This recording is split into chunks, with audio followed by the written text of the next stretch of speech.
Welcome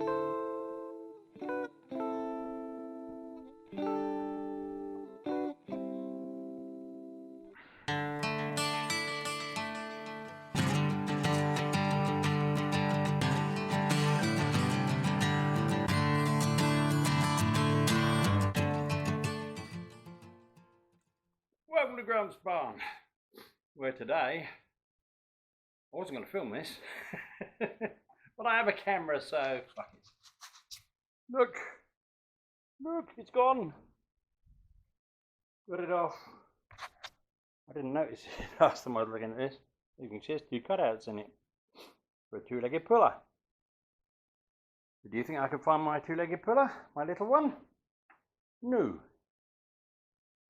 So what I had to do was I have a little three-legged puller. I had to take the legs off it and just put them through it and lever it rather than pull it. And because it's only nylon, it came off. Well, with a bit of help from a couple of other bits of metal shoved behind there to give me a bit more leverage. Now it's off, so we can now take this back plate off and get to this bloody centrifugal switch and find out what's going on with it. So there we have the offending article. When this spins around fast enough, these bits here pull out, get flung out. The springs there will pull them back in again afterwards.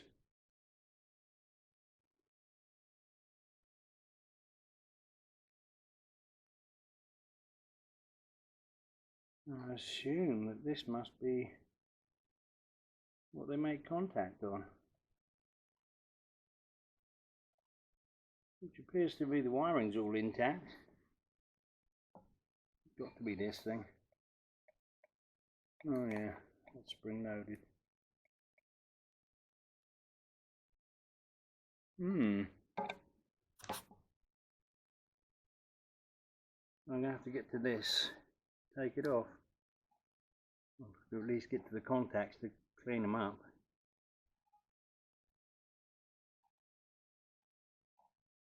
Might have to take the bearing off, I hope not. And there's a plastic shield here as well. Well, once I've worked out what this, how this goes, I'll get back. Right, well I've just found the actual switch part. Nothing to do with this assembly in here, which is all fine, moving as it should. And everything moves in and out as it's supposed to. But what that does is, it pushes on this. This is spring loaded. And in there are the electrical connections. I'm going to have to take this apart and have a look at those connections, because I've got a feeling that they're not connecting like they should. Yeah, this was screwed inside the case in there, and it will go back to being screwed in there in a bit. Once I've worked out how to get it apart without losing the little spring wherever the hell that is, because I can't actually see it at the moment. It's in under there somewhere, because that bounces back.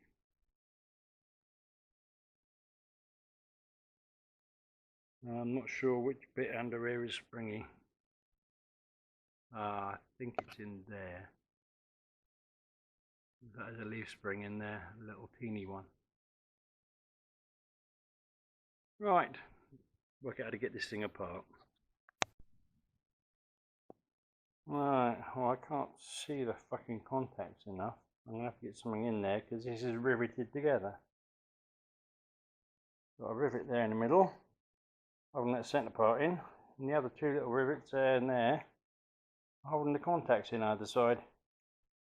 The outer ones don't really matter. The inner one, you can see it in there.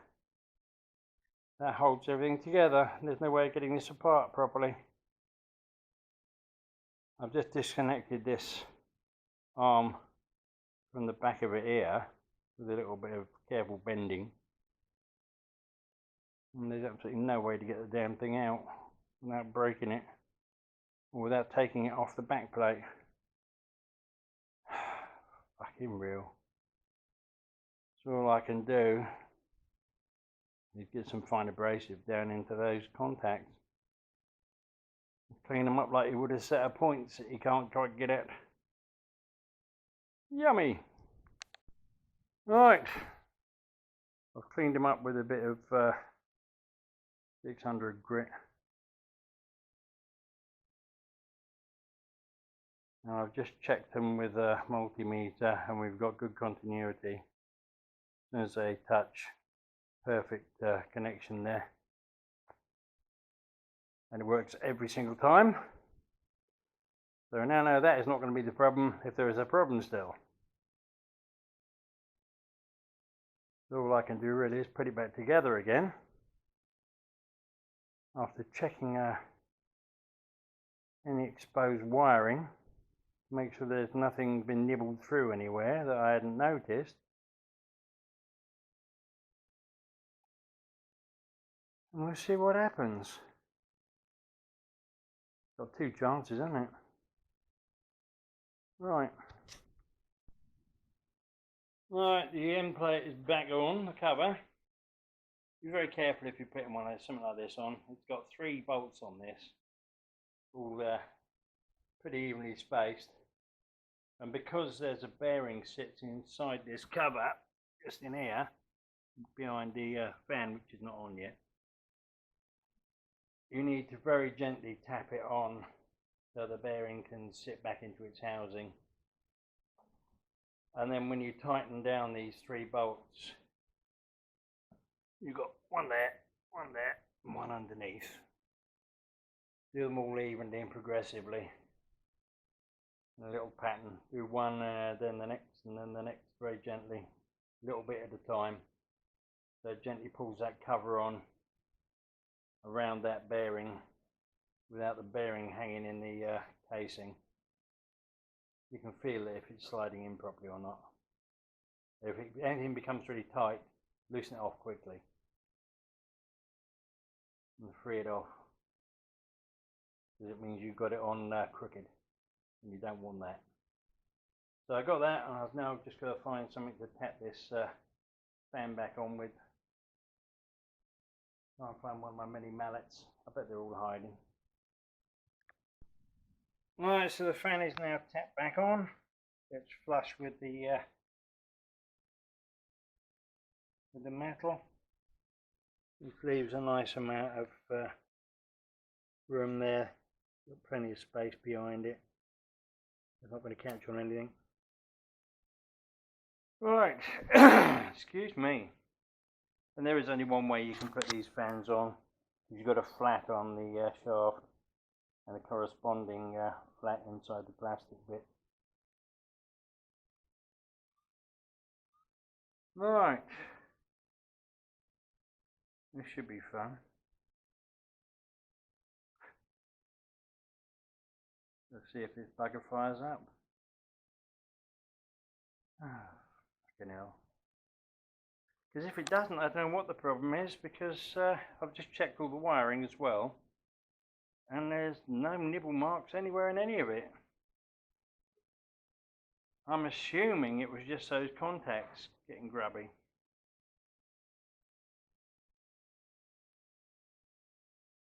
Because everything appears to be working fine in there. The centrifugal mechanism is all moving. There's a little bit of rust on bits of it, where it's been sitting for so long. You can actually hear it clicking and clunking when it's in operation.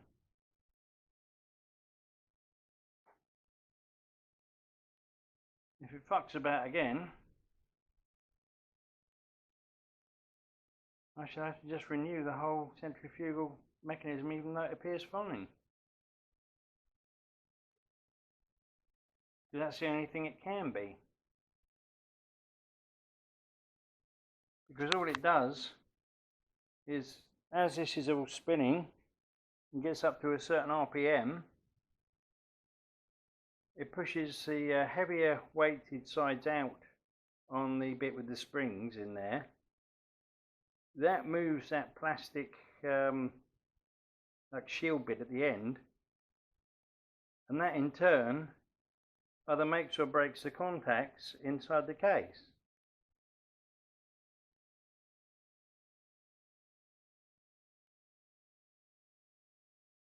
And that is supposed to switch over the thing. As those two wires were blue, I assume they are connected to this blue wire here that feeds your starter capacitor. So once it gets up to speed, all they do is they cut that out. They're supposed to disconnect the power from it.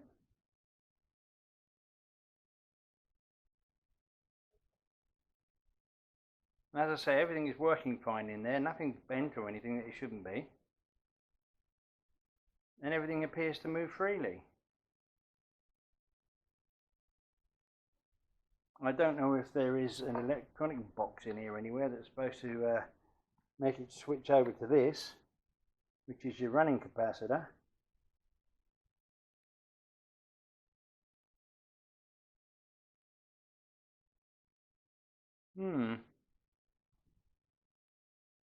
All very odd. Right, I should try and demonstrate now. Then I should be able to hear this or not. But she starts fine. This is without any load. And if you listen, you should be able to hear it click when it turns off.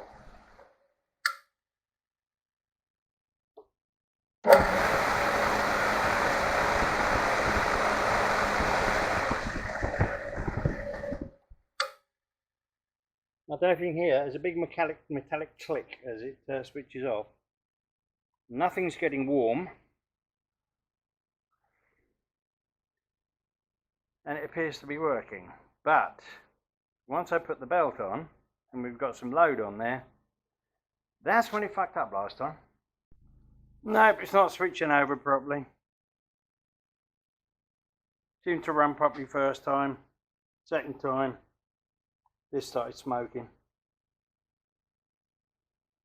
That is not supposed to happen, which means that it's not switching over. Ah. So here we go again. Oh, for fuck's sake, would you believe it? Well, at least I know it's still fucked. Well, I might as well go and turn off the Jenny. Pointless having electricity being generated when I'm not using bugger all. Oh well, back to the drawing board. Oh, for fuck's sake, the connections, as I say, all fine in there. Everything appears to be working. But obviously that mechanism isn't doing what it's supposed to. Oh, there's something else in there that I've missed. This should not be going up in smoke. It didn't even get warm before. I started it up once and it carried on running for, I ran it for about 30 seconds, appeared to be fine. Turned it off, then turned it on again to try it again, and then it started smoking. Odd. Oh well, short but sweet this one. Well, not so sweet actually. I think what I should do is ignore this for a while. I've got a job to be doing down in the garage. That mini mill of mine, the Chinesian bunch of crap that I paid 650 quid or thereabouts for.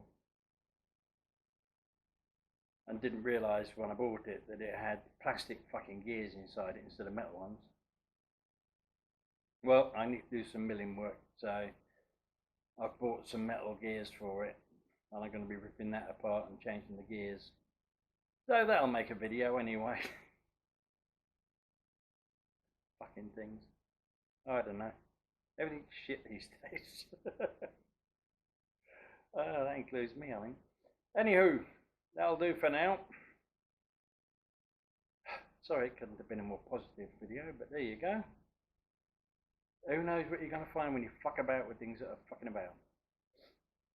Take care, people, and I'll see you soon. Bye.